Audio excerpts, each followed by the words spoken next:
بەڵێ سڵاو لە ئێوە بێگومان ئەمڕۆ لە هەولێر سەبارەت بە ڕۆژی جیهانی پەنابەران ڕێکخراوی ئایۆمی نێودەوڵەتی کە لەسەر کار لەسەر کۆچبەران دەکات هاوکات لەگەڵ وەزارەتی کاروباری عێراقی لەگەڵ هاوکار ئەنجومەنی خانومان لێرە پێکەوە کۆبوونەتەوە بۆ ئەم کۆنفرانسە کەسایەتیەکانی بواری ژنان و پەرلەمانتاران و کەسایەتی سیاسی لێرە بەشدارن ئەیانەوێ گفتوگۆ بکەن لەسەر ئەو پرۆژە یاسایی کە حکوومەتی عێراقی ئێستا لە بەردەستیدایە بۆ ئەوەی کار لەسەر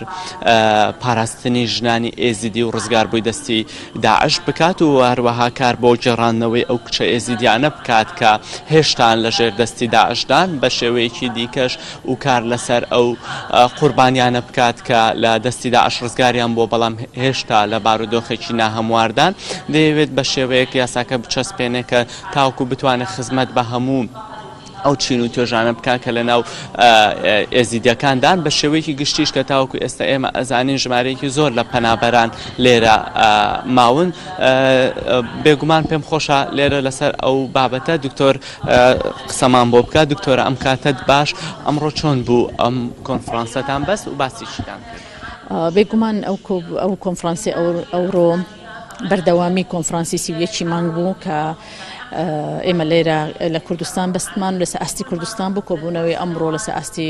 عێراقی فدرالە ئەم کۆبوونەوەی تایبەتە بە یاسای ڕزگاربووان کە لە ئەنجومەنی نوێنەرانی عێراقی فدرالەوە دەرچووە هەروەک بەڕێستان ئەزانن لە مارسی 2021 ئەم یاسایە ئەپروف کرا لە ئەنجومەنی نوێنەرانی عێراقی بەڵام ئەمە کفایەت نییە ئەبێ جێبەجێ بکرێت چۆن جێبەجێ ئەکرێت یەکەم شت پێشەوەی باسی جێبەجێکردن کە ئەمەوێ سوپاسێکی بێپایانی هەموو لایەنەکان بە تایبەت لایەنە سیاسی و حزبیەکانی کوردستان بکەم لە عێراقی فدرال کە بوونە هۆکار بە ئەوەی کە ئەو یاسایە جێبەجێ بێت لە هەمان کاتیش ئەمەوێ سوپاسی خودی ڕزگار بووان بکەم و سوپاسی لایەنە عێراقیەکانیش بکەم و ڕێکخراوەکانی ئەمەوێت گەلاوەی کە بەڕێز سوپاس ئەەکەی باسی ئەوم بۆ بکەی ئێستاش کۆمەڵە کەس لە ژێر دەستی داعشماون و هەندێکی دیکەش ئەوانش ڕزگارکراون لە بارودۆخێکی دەرونی خراپدان بۆچی لە ڕۆژێکی جیهانی لەم شێوەیەدا هەڵناسن هەوڵبەن کەسان ڕزگار بکەنەوەنیەشە لە ژێر دەستی داعشن یاخود بە شێوەیە کۆنفرانسی لەو شێوە بەستن کە دڵی ئەو کەسانە بدەنەوە کە هێشتا لە ژێر ئەو کاریگەری داعش بۆم بورە ئەمە شتێک بۆ جەنابەت ڕاستکەمەوە ئەوەلەن ئەوڕۆ ڕۆژی جیهانیەکەنیە دوێنێ بوو 19 ڕۆژی جیهانی ڕوبەڕووبوونەوەی توندوتیژی سێکسی لە پێکدادانەکانە ئەمە یەک دوو بە سەبارەت بە ئەوەی پەنابەران لەگەر توندوتیژی سێکسی جودان یعنی بابەتەکان با تێکەڵ نەکەین پەنابەر هەردوو لە ئەگرێتەوە هەم IDP و هەم ڕفیوجی واتە هەم ئەوانەی کە لە ناوەوە یان ئەوانەی لە دەرەوەی وڵاتەکەەوە هاتە وجە باشتەکان تێکەڵ نەکەین ئەم کۆنفرانسی ئەوڕۆ تەواوکەری کۆنفرانسی سیویەکی مانگە لەو کاتەوە ئێمە دامان نابوو کۆنفرانسی دووەم بکرێتن لەسەر ئاستی عێراقی فدرال ئەوجا کە سوپاسی لایەنەکانەکەم لەبەرەوە نییە کە سوپاسیانەکەم لەبەرەوەی پێویستە سوپاسی هەوڵ و تێکۆشانیان بکەین ئەوڕۆ کە ئەو یاسایە دەرچوو ئێمە لێرە لە حکوومەتی هەرێمی کوردستان هەوڵی ئەوە دێن پشگیری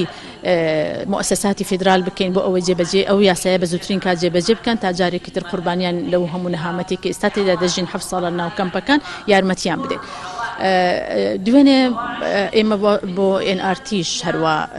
هەم ڤیددیوەیەکی کە حازرمان کرد بۆ هەم ئەو دیبێتەی کە لەسەر 16 و ڕزگار بووان و ئەوانەی کە ڕزگار نەکراون هێشتا باسمان لێوە کرد بۆ ئێشمان نانازام تا چەند ئاگادارن ئەوەی دووەم کە زۆر گرنگ ئەوەیە ئێمە ئەم کۆنفرانسە تایبەتە تەنیا بە یاساکە و جێبەجێکردنی یاساکە تایبەت نییە یاساکە بە تەواوی جێبەجێ بکرێت چی دەگۆڕێ دکتۆرە هیوادارم جێبەجێ بکرێت چونکە تعویزێکی مادی و معنەوی بۆ ڕزگاربووان تێدا ئەبیتن پێویستە ئیش لەسەر ئەوە بکەن کە ڕزگاربووان لە ناو کەمپ نەمین هەر شوێن بچنەوە شوێنی خۆیان ئەبی ئیش لەسەر ئەوە بکرێت بە زووترین کات ڕێککەوتنامەی شنگار جێبەجێ بکرێت و هەروەها ئەبێ حەز بەوە بکرێن ئەوان لە ئەمانن جارێکی تر قوربانیان ڕوبەڕووی نەهامەتێکی تر نابنەوە بەسەراحەت من ئەوە لە جەنابتان ناشارمەوە باسم کرد و لە وتەکەی خۆشم ئیشارەتم پێدا ئەوەیە کە لە کۆمەڵێک ئاڵنگاری هەن لە جێبەجێکردنی ئەو یاسایانە لە هەمووی گرنگتر لەسەر ئاستی جێبەجێکردن ئەو کەسانی کە جێبەجێەکەن لە مؤسساتی حکوومەتی فدرال ئایا تێگەیشتنیان و مەنتەڵەتیان بەرامبەر بە ئەو بابەتە چییە و چۆن ئێڕوانن دووەم ئایا مەسەلەی ڕۆتین دووەم سەیەم کە لە هەمووی گرنگتر و مەترسیدارترە ئەوەیە مەسلەی دارایی تا ئێستا ئێمە جێمان لێبوو کە دکتۆرە عەبیر باسی لەوە کرد کە ئێمە بەڕاستی تا ئێستاش لە ناو پلانی ساڵانەی حکوومەتی عێراقی فدرال پارەیەک و بودجەیەکیان بۆ تهدید نەکراوە بۆی بڵێن ئەو پارەیە بۆ ئەوەیە کە ئەو یاسایی پێجێبەجێ بکرێت لە هەمووی گرنگتر و لە نەهامەتیەوەیە.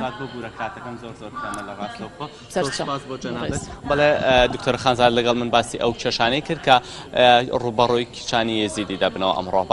بەڵێ شما سپاس